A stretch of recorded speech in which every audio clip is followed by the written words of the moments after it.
Bonjour à tous, dans cette vidéo, nous allons parler de l'histoire du Portugal et les injustices historiques.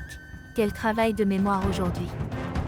Au XVe siècle, le Portugal, petit pays enclavé entre l'Espagne et l'océan Atlantique, cherchait une issue pour son développement économique. Et c'est le prince Henri le Navigateur, membre de la famille royale portugaise, qui a lancé plusieurs expéditions maritimes pour parvenir à cette fin. Les Portugais ont exploré la côte africaine et ont finalement atteint l'Inde, créant ainsi un système de commerce qui est devenu la base de leur empire colonial. Toutefois, cela n'est pas sans conséquence, puisque la traite négrière a émergé de ces voyages exploratoires. Les Portugais ont été les premiers à acheter des esclaves africains pour travailler dans leurs colonies, participant ainsi à la traite transatlantique pendant des siècles. En outre, le Portugal a été impliqué dans l'exploration de l'Amérique du Sud et a établi des colonies au Brésil dans le but d'exploiter les richesses du pays. La franc-maçonnerie a également joué un rôle important dans l'histoire portugaise. La franc-maçonnerie est une organisation philosophique et philanthropique qui a émergé en Europe au XVIIIe siècle. De nombreux membres de l'élite portugaise étaient francs-maçons et l'organisation a joué un rôle crucial dans la lutte pour l'indépendance du Brésil.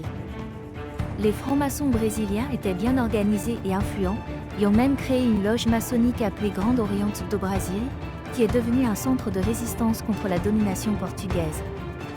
De nombreux dirigeants de la lutte pour l'indépendance du Brésil étaient francs-maçons, dont le premier empereur du Brésil, Pedro I. Le Portugal a connu de nombreux défis économiques et politiques depuis le XVIIe siècle.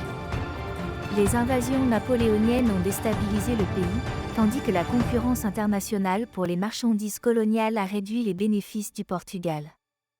Cette situation a mis en péril l'empire colonial portugais, qui a commencé à perdre des territoires. Au XXe siècle, le Portugal a connu une instabilité politique, avec des coups d'État et des révoltes, aboutissant à une dictature qui a duré jusqu'en 1974. L'économie du pays était en difficulté et de nombreux Portugais ont émigré dans d'autres pays pour trouver du travail. Aujourd'hui, le Portugal est en train de se redresser économiquement et a connu une croissance modeste ces dernières années. Le pays travaille également à reconnaître son rôle dans la traite négrière et la colonisation, en prenant des mesures pour réparer les injustices historiques, notamment par des programmes éducatifs et la mise à disposition d'archives historiques pour les historiens. Au total, l'histoire complexe du Portugal a façonné son développement actuel. Les défis économiques, politiques et sociaux du passé ont eu des conséquences durables sur le pays. Cependant, le Portugal travaille à remédier aux injustices et à se reconstruire après une période difficile de son histoire. Merci de nous avoir suivis, et à bientôt pour de nouvelles informations sur l'actualité. Abonnez-vous.